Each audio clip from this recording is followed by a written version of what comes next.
It's a good one. Do you fear a spiritual awakening? I talked to people before girlfriends who, when we got together, they would find out pretty quickly that this subject that I'm talking on is all I want to talk on. This is it. Like, what else are we going to talk about? I really don't know what people are talking about because I don't listen to them, and I'm not around them. This is what I talk about. This is all I care about for the most part. I mean, maybe once in a while we can talk about a UFC fight, if it's some kind of championship, I have a bit of a Kshatriya warrior in me, and I used to box, so, we can talk. For a minute, though. But then we got to get back to, like, making fun of the ego. I like making fun of the ego in the UFC. It reminds me of me. Like, I'm making fun of my previous evolution, Nothing's personal. When I make fun of stuff, like non-dual oaks and stuff, it's not personal. I'm making fun of the ego. But if you think you're the ego, you're going to take it personal. What to do?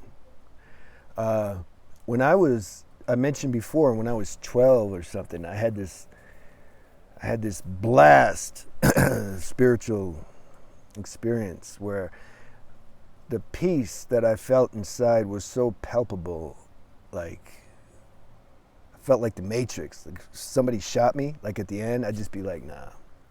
The current felt that strong. And I couldn't say any profanity because I would sit there and experiment. I'd say like, shit, ow, damn, ow, the vibration of those words.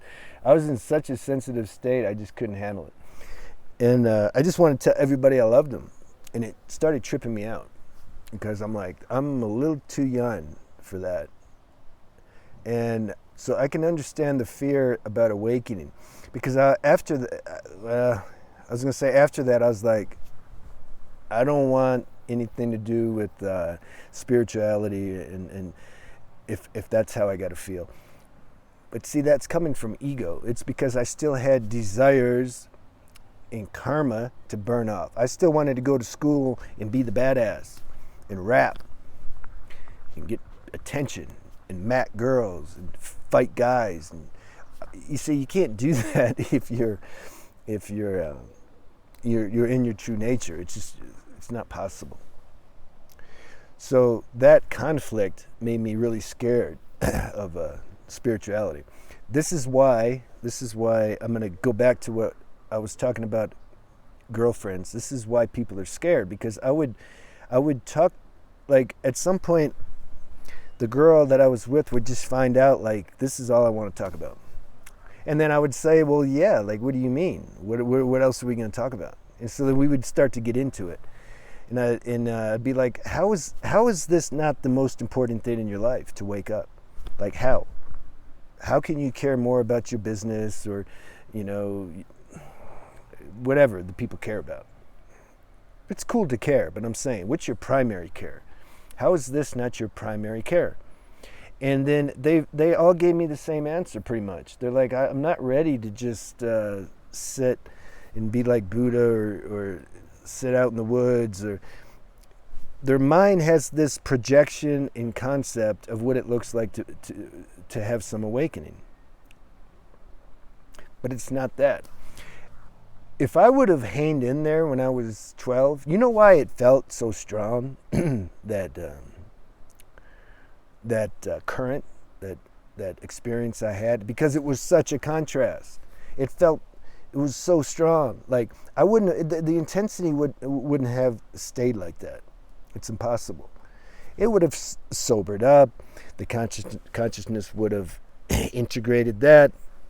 I still could have went to school and could still be cool and all that. It was just at that time, the way the ego and mind was interpreting this was making me really scared. And I had a panic attack even. I called the preacher at 2 a.m.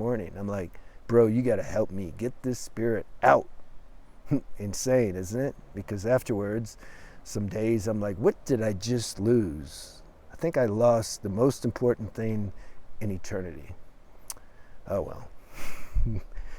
So it will not be like I didn't have space enough to realize that my mind and ego was messing with me. I thought it was truth. All the nonsense it was telling me, nobody's going to like you, you're going to be an outcast, you lost your life, basically. I was listening to that. I couldn't catch it. I didn't know. I was too young. I didn't, it was a boon. It was good karma that got ripe. That's all. But I wasn't mature enough in my spirituality to stabilize in that.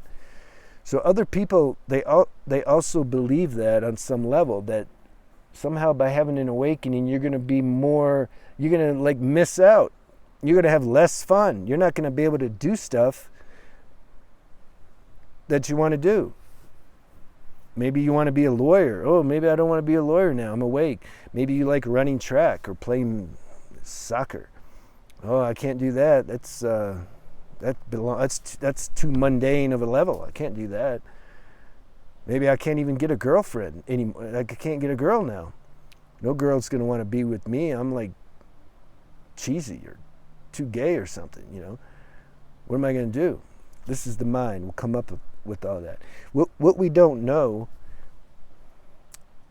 is like God's will is our own true will. This is the highest version of ourselves. When this ego will, mind will, gets merged with God's will, which is the essence of our own being, our life will be at the highest level. They talk about parallel universes and stuff. Yeah, okay. It's like there's a universe that exists when I'm in ego, and there's a universe that exists when my will is aligned with God's will. Which one do you want? Now, the ego is going to convince you want the ego will, and it has very good justification and rationalization. It's going to get fun. Everything's going to be fun. But see, God's will, I don't lose the fun. What happens is I enjoy it even more because I'm not attached to it. That's the thing. When we're in ego world, the inordinate need and attachment to things is much greater, and it causes these emotional turbulence, because it's like we have a good experience and then it ends. We're like, oh no, I need another one though. I need another experience. And so we're always kind of edgy because we're not resting inside. When we're resting inside, then we can enjoy these things, and when they end, you're still enjoying. You enjoy the end also. Things can't go on forever. And there can be chapters and stages in your life where you grieve. I was with a girl once, and we had a really good time for, I don't know, a couple months or something. And then she was leaving, and I pretty much knew, like, okay, I could feel like this is probably it, or at least for a while. And there were some tears that came up. There was some processing that came. And then she kind of got worried. She's like, she didn't want me to be sad. I said, no, it's not sadness. This is actually happiness. And something's just processing and releasing this particular chapter in my life. It's healthy. Suppression's not good. And then I don't know how much she understood. It looked like she did. But then later, we would talk on the phone and stuff, and I was good. There was no missing, like, oh no, please come back, because I'm good inside. That doesn't mean, though, we have an emotional body. We're going to process stuff. I made a video about that. Heavy emotions, something. You got to let that process happen. Otherwise, you're not going to be whole. There's going to be an imbalance in your energy body, your emotional body, and somehow that's going to bleed through and cause symptoms, and people will pick that up subconsciously, and and then you'll maybe you subconsciously will pick up that they're picking that up subconsciously, and you see how everything works. Nobody's really aware of what's going on. It always looks superficial. On surface level, we analyze things, but really there's much deeper level where all this is coming from. So if you stay clean, meaning present, current. That's the word. You stay current in your life. You process things when they come up. You allow that. Don't let the mind or ego say, oh, I shouldn't do that, or that's not spiritual, or I'm going to look weak. No. You process this stuff. Then you stay current. You don't need a therapist. You can help the therapist, actually. So this is what you do. That has to be a realization, though. This is an inner wisdom that activates, that everybody has, but it just needs to be activated. And you realize you're like, God's will, actually, this awakening, this is my own highest version of myself. Of course I want it. Something just knows that. And then you you go with it. And you don't worry. You gotta give your life up to existence somehow. All of our little goals and desires and tendencies, we gotta like trust that when we come into the fullness of our being, we're going to do what we're supposed to do. We're going to do our true destiny. I did this. If I was trying to be an actor for praise and attention, and I start to wake up spiritually, I'm probably not going to want to do that anymore. And I didn't. Now I'm doing this. This matches better. I never thought about doing this. It just happened. So you see, those people, when you worry that somehow you're going to be taken, your gifts are going to be taken away, or your expression to the world is going to be nullified. No. If anything goes away, it's those things that you didn't want to do anyway, really. You would have found that out at some point. But do you want to waste a whole life finding that out? Don't you want to know now? When we come into the fullness of our being, we have an inner feeling about what things match and what don't.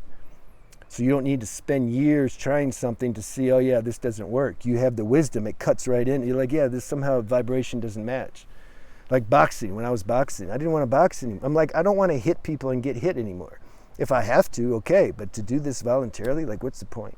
There was some realization, So then your life will balance you out.